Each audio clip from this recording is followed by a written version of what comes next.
Joining us now to review some of the headlines of today's newspapers from around the world is Arise News analyst Emmanuel Efene. Great Malabite. Good morning. Good morning, Ruben. Good morning, Rufai. Good morning, Victoria. Tundu, MQ Abiola. Morning, Mr. Efene. Creamy and shiny. Yes. Now, let's start the review with this day. Nigeria's newspaper of record. Now, the lead story, Buhari unveils job creation initiative to employ 20,000 graduates annually. Says policy consistency responsible for 5% jump in economic growth in Q2. Now, of course, this is a new initiative from the president to address the rising unemployment in the country. 33% unemployment rate. If you add those who are underemployed, of course, the figure will go beyond that. But this initiative, well, you want to welcome it as a stopgap to help graduates who have finished their NYSC and they have another 1 year, at least, to be somewhere. But my problem with this kind of program is that, you see, like the NYSC, a lot of companies that should ordinarily hire qualified Nigerians, they just wait for NYSC members to be posted to their establishment. I hope this program will not be another blockade to people who should be gainfully employed. Now, companies will just wait for this Buhari's initiative to send some graduates who have garnered some experience working during the NYSC to come and fill the space instead of employing somebody from the labor market on a permanent basis. How much are these guys going to receive? Well, it's a welcome development.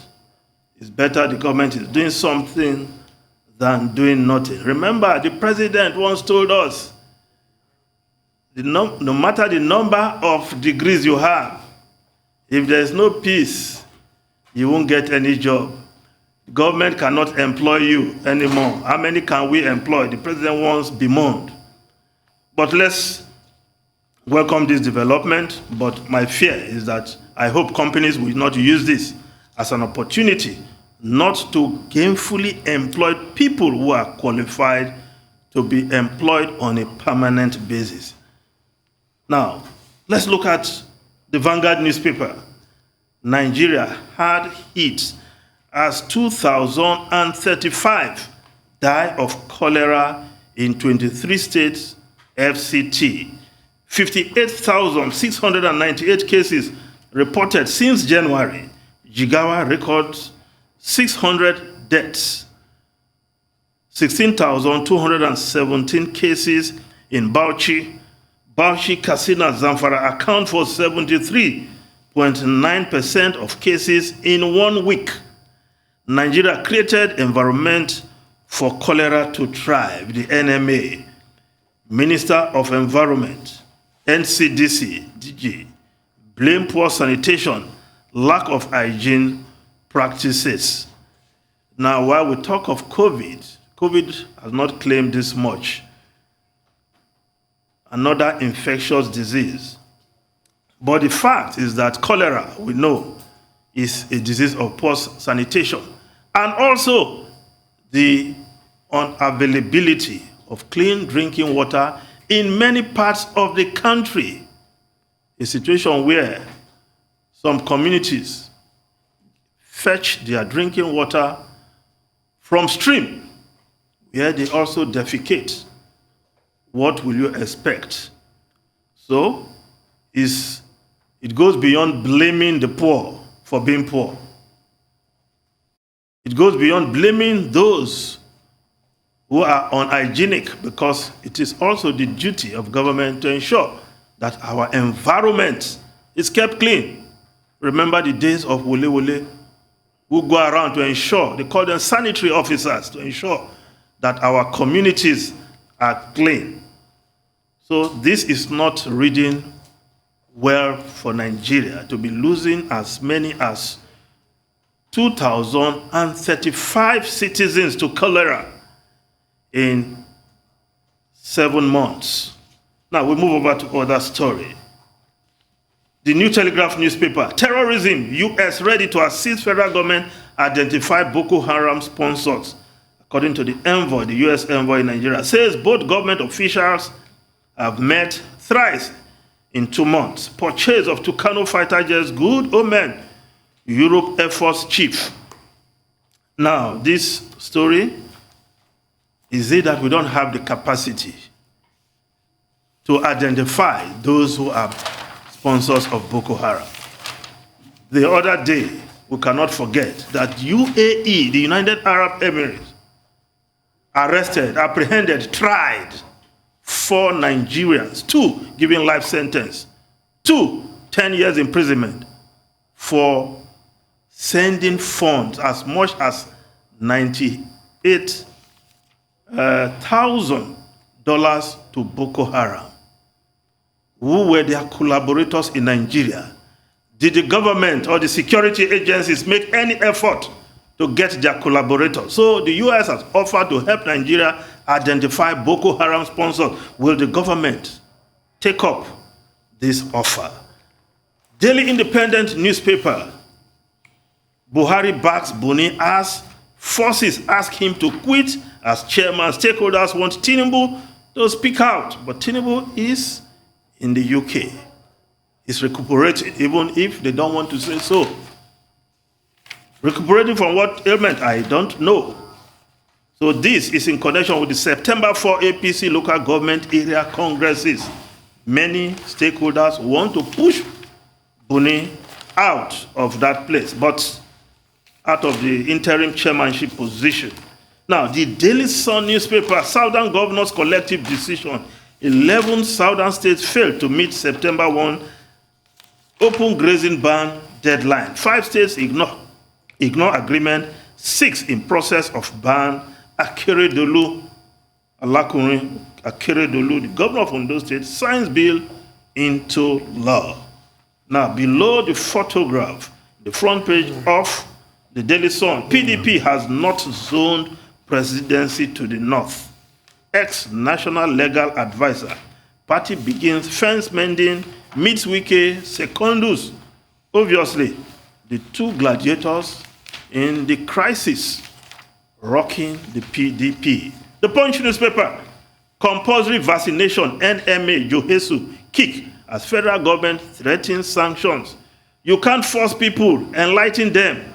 NMA, health workers advise federal government. Court stops Edo. People who reject vaccine endangering others. Rules will be applied, says MPHCDA boss. Now, the Daily Trust newspaper, yes, lead story, anti-open grazing, Imo opts out as Lagos, Ogun, Edo, Anambra delay law. Headers ask for more time in Enugu, Rivers, Ondo, Bayelsa, Ekiti. Others vow to implement law. No southern states should fail to pass law. Afenifere, Ohaneze, Ndigbo, and Pandef. Now, the Guardian newspaper, federal government set to sanction Nigerians refusing to COVID-19 vaccination. Now, the Business Day newspaper, Lagos dares FIROS, insists on collecting VAT. Yes, there's an extant ruling on that matter. The Lagos state government is insisting on collecting value-added tax following the ruling of the Federal High Court in Port Harcourt that collection of VAT falls within the jurisdiction of the state government. I hope other states will also take steps to implement that judgment. Now, the foreign newspapers quickly, the Times of UK, our country is liberated, but we are left with ruins that the Taliban celebrate amid the wreckage of Kabul's airport after last US soldier leaves Afghanistan. Yes. Of course, the abandoned war machine of the defeated superpower were fit only for the scrap heap as the Taliban swam at the airport in Kabul. Well, that's the way the Times of London is reporting this story, the fall of a superpower, they say. Now, the New York Times, spawning critics, Biden calls exit notable success. Yes, as the Taliban exalt, suffering mounts, reject a U.S. role in remaking nations. Now, the Wall Street Journal, also on Biden's defense there. Biden defend exit as Taliban chair pull out. But there's also an article on the front page of the Wall Street Journal. Withdrawal shuffles global power order. Yes, quoting the Chinese and the Russians. The Chinese could not, but gleefully refer to what it described as humiliation of a superpower. Don't forget that one of the reasons Biden gave for pulling out is to concentrate its effort on curtailing China. So, if China is gleefully talking about the humiliation of a superpower, you will understand. Of course, the Russians, the dailies in Russia, Russian government dailies are also celebrating. Yes, Rupert. On that note, let's take a short break, and then when we return, the conversation with you and review of newspapers will continue. We'll be right back. It's still the Arise News channel.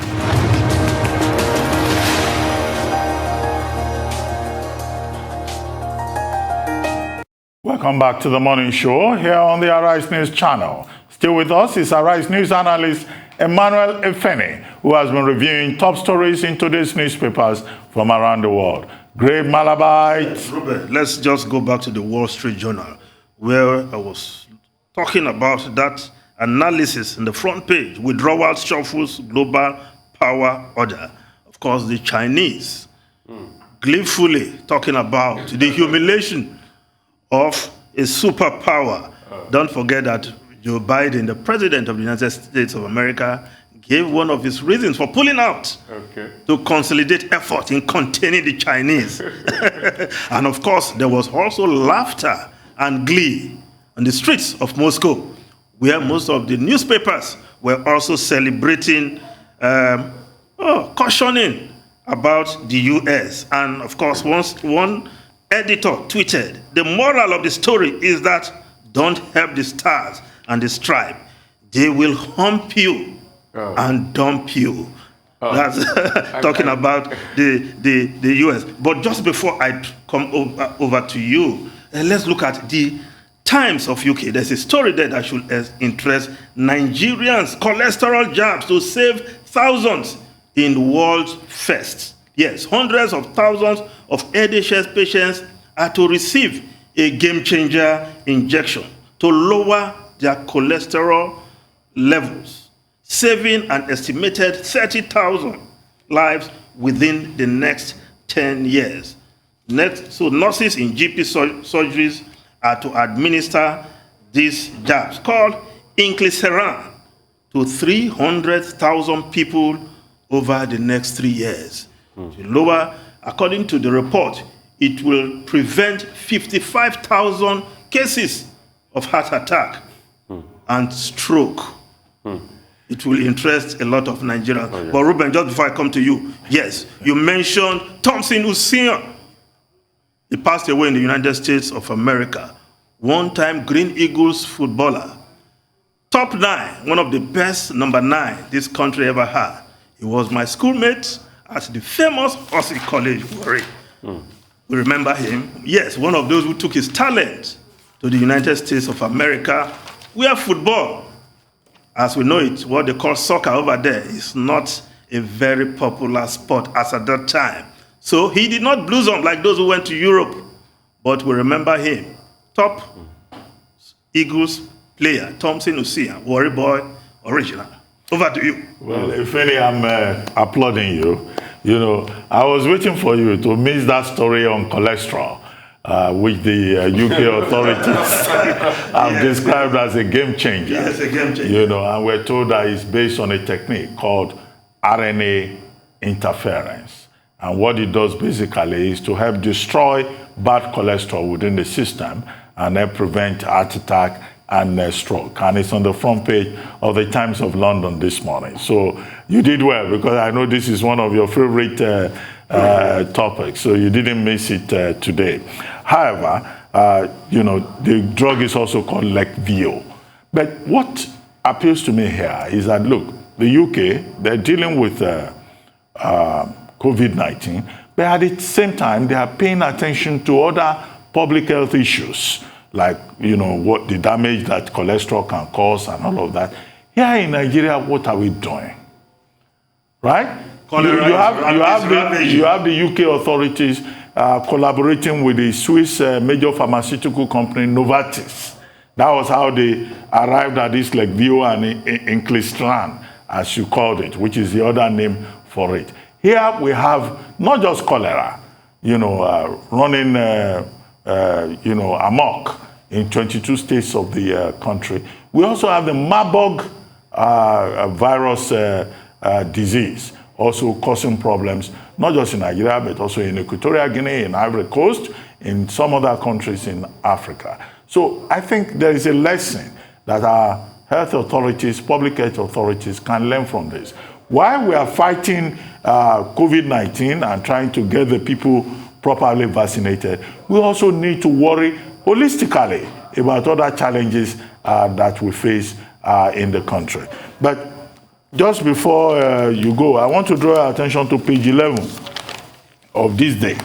On page 11 of this day, the Olu of Warri, Atuwashe III, has issued a statement, an order, in fact, a royal order, if you may call it that, saying that the Warri Council of Chiefs, the Olu Advisory Council, that's the Ojoye Ojisan, all standing ad hoc committees and subcommittees have been dissolved forthwith, and that all members of all of those committees and chieftaincy councils will have to come for revalidation with effect from today. What is likely to be the implication of this? What is likely to be the fallout? Does it mean that those rebellious chiefs who did not want Ogiame Atuwashe III to attain the throne, to ascend to the throne, are now in big trouble? And where does that leave our earlier comments about the need for unity, reconciliation? You are part of that kingdom. So if I just tell you a quick story, this is taken straight from the script of Atuwashe II. When he came to the throne, there were a number of top chiefs who were running things in the Warri kingdom, including the Ishekiri leaders of thought. What Ogiame Atuwashe did was to ensure that the chiefs that he appointed were gazetted. Unfortunately, his father did not gazette those chiefs that were there before he came. And when they started making some trouble, the palace chief then, Chief Inyimbo, told me, go and ask them, are they chiefs? They are also lawyers. Ask them whether their chieftaincy title were gazetted. So it's a script from Atuwashe II. Okay. And so by the time this revalidation is done, if you are not part of the gazette, quoting the law, then you know you are no longer a chief in Warri Kingdom. Okay. Okay. It's as simple, as straightforward as that. Gazetting chiefs now. Two things I want to talk about. You talked about cholera, but the truth is, we should know cholera will happen in Nigeria. Why? For 2-3 years running now, Nigeria has been the open defecation capital of the world. You can't take cholera away from open defecation. So when Nigeria became the open defecation capital of the world, surpassing India, what did we do about it? So all of a sudden we want to import vaccines to fight cholera when we can't keep our sanitation intact and we keep deceiving ourselves. So let's try and put Nigeria maybe the last in terms of open defecation in the world, then you see that automatically cholera will be fixed. Because it goes back to sanitation. There are some diseases caused by sanitation, there are some caused by lifestyle. So we should fix our sanitation, and people should do something about it. We are so quick to say, okay, cholera has killed more people than COVID now in Nigeria. But when Nigeria was, when it was said that Nigeria was the open defecation capital, what did we do? Did we start a war against open defecation? Did we provide toilets? What did we do? Nothing. Let me come to America. China, Russia can smile and laugh at America. You know, it just reminds me of the Yoruba adage that once a giant falls, everybody tramples on him. That's what is happening to America now. But China too is not immune. I'm sure the Chinese have forgotten in a hurry the rape of Nanking, when the Japanese shellacked them. I'm sure the Russians too have forgotten how they couldn't succeed in Afghanistan and the Cold War that led to all of this in the first place. But they can go on as much as they can. But I'd like to ask China and Russia, are they any better? For me, what we should be concerned about is what will now happen now the Taliban has taken over. Because it's another kettle of fish what is going on now as regards leadership in the Taliban. Mullah Baradar is back. Mullah Baradar used to be a very good friend to Mullah Omar. He was imprisoned many years ago. He's come back now, running things for the Taliban, meeting with the Western nations. Then there's the leader of Taliban on ground. Then there's the son of Mullah Omar, the founder of the Taliban. Then in all of this, there's another guy called Surajuddin Al-Khani. Surajuddin Al-Khani leads the Al-Khani network. Then there are the tribal warlords in Afghanistan. Then there's the resistance going on in the Panjshir area in Afghanistan. The question is, who will lead Afghanistan now? Because the next fight will be the fight for the soul of the country, the supremacy. And this, a lot of watchers are saying, might lead to a civil war that will further debilitate the situation of an average Afghan who has seen his national currency, the Afghani, lose about 10% in the course of 2 weeks. So how can they save the people of Afghanistan? I think that's the greater issue, rather than Russia. Yeah, rather than Russia and America and China trying to, you know, play victory lap now. Well, you also forget ISIS-K, the sworn enemy of the Taliban. It's just looking, I actually do predict a civil war, unfortunately. I don't see how the center can possibly hold, unfortunately. But I wanted to talk about walnuts, since we're speaking of cholesterol this morning. That was yesterday's news that we didn't get to cover, and how it's been discovered that they can halve bad cholesterol. So if you like walnuts, if you don't like walnuts, it's now time to develop a taste for them, because it sounds like very good news. But I want your take, Mr. Feni, specifically on Joe Biden's spin on the chaotic withdrawal from Afghanistan. Were you convinced? Yes, coincidentally, I wanted to throw that to you. But the point President Joe Biden made is that, look, my goal was to end this endless war, and it has ended. No matter when it was ended or how it was ended, you couldn't have averted a chaotic situation like we saw. I've ended the war, so be it. It has ended. But I think that was a very bold face to put up there, to defend yourself. And he did a good job of that. But whether the American people will see it that way, it's another matter of altogether. Well, what I find curious, however, is that the risk of Afghanistan going back to the situation in which it found itself around 1996, when the Taliban, won the intertribal war, the civil war among the Mujahideens, and what the implication would be for human rights in Afghanistan. At the moment, the US and the UK and the other allies, they are trading blames. And only yesterday, a senior envoy from the UK, Sir Simon Grass, met in Doha with the Taliban to see how they can further rescue people. I hope we will not get to a situation whereby the West would be further negotiating with the Taliban, either for survival or for economic reasons, or how to clean up the mess that they created. The Americans achieved their objective long ago. They were able to take out Osama bin Laden. But that country has now turned around 360 degrees. And that's an embarrassment, not just to the US, but to all the allies who were involved in this debacle in Afghanistan. But we'll keep watching. We'll see what will happen. Thank you very much, Emmanuel Efeni.